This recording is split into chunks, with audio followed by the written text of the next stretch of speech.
सुंदरता के गुरूर में चूर शहजादी बानो अपने माँ बाप की इकलौती संतान थी। जब वो सवारी के लिए निकलती तो लोग अपने घरों में दुबक जाते, दरवाजे खिड़कियां बंद कर लेते, दुकानदार अपनी दुकानों के पर्दे गिरा देते, राहगीर अपनी राह से हटकर गली कूचों में चले जाते। अगर गलती से कोई राह में रह जाता तो उनके लिए जहाँ है वहीं औंधे मुंह लौटने का सख्त शाही फरमान था। जो बादशाह के इस शाही फरमान के खिलाफ जाता उनकी आंखों में तपते गर्म सरिये डालने का रूह कपा देने वाला कानून था। एक दिन शहजादी बानो की सवारी उसके ढेरों अंगरक्षकों सहित बाजार से गुजर रही थी। तभी बाजार के दूसरे रास्ते से एक बूढ़े राहगीर ने प्रवेश किया। तेजी से आगे बढ़ते शहजादी के काफिले को जब बूढ़े राहगीर ने अपनी तरफ आते देखा तो उसके पास इतना समय भी नहीं था कि वो भागकर कहीं छुप जाए। वो एक गरीब बूढ़ा मछुआरा था जिसके सिर पर मछलियों से भरी टोकरी थी। टोकरी को फेंक कर औंधे मुंह जमीन पर लेटता तो उसकी सारी मछलियां मर जाती। काफिला उसके पास आ पहुंचा। शहजादी के सिपाहियों ने उसे गिरफ्तार कर लिया। घमंडी शहजादी ने उसको देख अपने सिपाहियों को आदेश दिया इस दुस्साहसी को कैद कर लिया जाए और शाही फरमान के अनुसार 2 दिन बाद इसकी मलिन आंखों में तपता गरम सरिया डाला जाए। इतना सुनकर बूढ़ा मछुआरा थर-थर कांपने लगा और बोला, ए शहजादी, ए मल्लिका, मुझ गरीब मछुआरे की उम्र का लिहाज करते हुए मुझे रहम की बख्शीश दो। पर शहजादी बानो पर बूढ़े मछुआरे की बातों का कोई असर नहीं हुआ। उसने कहा, इस कमबख्त की आंखें फोड़ दो। इतना कहकर वो अपने काफिले के साथ आगे बढ़ गई। बूढ़ा मछुआरा कांपता हुआ माफी की भीख मांगता रह गया। डर के मारे उसके हाथ पैर कांप रहे थे जिससे उसकी मछलियां बिखर गईं। बहते नेत्रों के साथ वो मछलियां उठाने लगा तो शहजादी के सैनिकों ने धमकाते हुए कहा, क्या कर रहा है बदतमीज बूढ़े, तूने रास्ते को खराब कर दिया। तेरे पास इन सब के लिए समय नहीं है। इतने में एक नवयुवक आया और बूढ़े की मछलियां इकट्ठी कर उसके टोकरे में डाल दी। सिपाहियों ने गुस्से में नवयुवक से कहा, चल यहाँ से, अपना रास्ता नाप। नवयुवक लड़का मन ही मन शहजादी को सबक सिखाने का निश्चय कर वहाँ से चला गया। शहजादी का खोखला गुरूर तोड़ने की ठान चुका नवयुवक जब खोजबीन करने और अंदर घुसने का रास्ता देखने शहजादी के महल के पास पहुंचा तो उसने देखा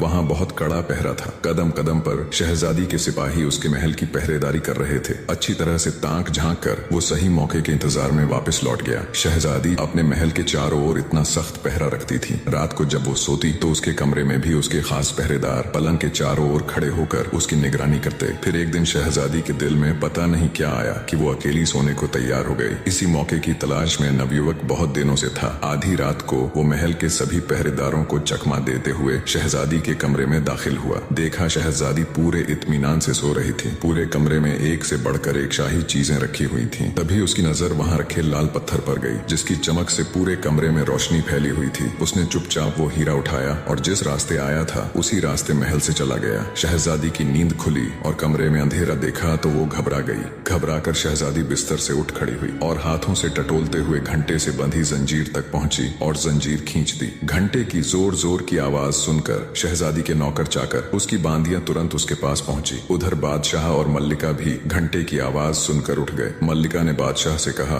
हाय, क्या हो गया मेरी बच्ची को, जल्दी से उसके पास चलो। बादशाह और मल्लिका जब शहजादी बानो के कमरे में पहुंचे तो उन्होंने देखा शहजादी के पास नौकर खड़े हुए कह रहे थे, मल्लिका, हमने किसी को यहाँ से बाहर निकलते नहीं देखा। बादशाह के पूछने पर शहजादी ने बताया कि अब्बा जान, कमरे में रखे हीरा लाल को कोई चुरा ले गया। बादशाह ने तुरंत सैनिकों को आदेश दिया कि जल्दी जाओ और देखो, चोर अभी यही होगा। पर नवयुवक तो कब का वहां से जा चुका था। सुबह होते ही बादशाह ने पूरी सल्तनत में घोषणा करवा दी कि जो भी शहजादी के चोरी हुए हीरा लाल को वापस लेकर आएगा या आएगी उसे मुंह मांगा इनाम दिया जाएगा। नवयुवक को जब बादशाह की घोषणा का पता चला तो वो मन ही मन खुश हुआ। वो अब अपने अगले कदम के लिए तैयार था। शहजादी के गुरूर को तोड़ने की नवयुवक की योजना अब उसके हिसाब से जा रही थी। अपनी योजना अनुसार वो बादशाह के सम्मुख पेश हुआ और तख्त के सामने झुककर बड़ी अदब के साथ सलाम किया। बादशाह ने नवयुवक से पूछा, कौन हो तुम? नवयुवक ने अदब के साथ कहा, बादशाह सलामत, मैं शहजादी के चुराए हुए हीरा लाल को लेकर आया हूँ। अब आप अपने वायदे के मुताबिक मेरी मुंह मांगी शर्त को पूरा कीजिए। बादशाह हीरे को देख खुश होता हुआ बोला, कहो तुम्हें क्या चाहिए? नवयुवक ने बोला, बादशाह सलामत, मेरी गुजारिश है कि परसों शहजादी को देखने पर कैद किए गए वृद्ध मछुआरे की आंखें फोड़ने की सजा माफ की जाए और उन सिपाहियों की पीठ पर कोड़े लगवाए जाए जिन्होंने उसे गिरफ्तार किया और मुझे गालियां दी। बादशाह ने हैरान होते हुए पूछा, उस बूढ़े मछुआरे के साथ तुम्हारा क्या रिश्ता है? नवयुवक बोला, हुजूर ए आजम, मेरा उसके साथ इंसानियत के अलावा कोई रिश्ता नहीं। बस उसकी हालत देखकर मुझे उसके ऊपर रहम आ गया और वैसे भी उसके देखने भर से शहजादी का क्या बिगड़ गया। नवयुवक के मुख से ये बात सुनकर बादशाह गुस्से से तिलमिला उठा। उसने अपने वजीर को आदेश दिया, इस कमबख्त को कारावास में डाल दो और वायदे के मुताबिक उस बूढ़े मछुआरे को रिहा कर दिया जाए और उन सैनिकों को 50-50 कोड़े मारे जाएं।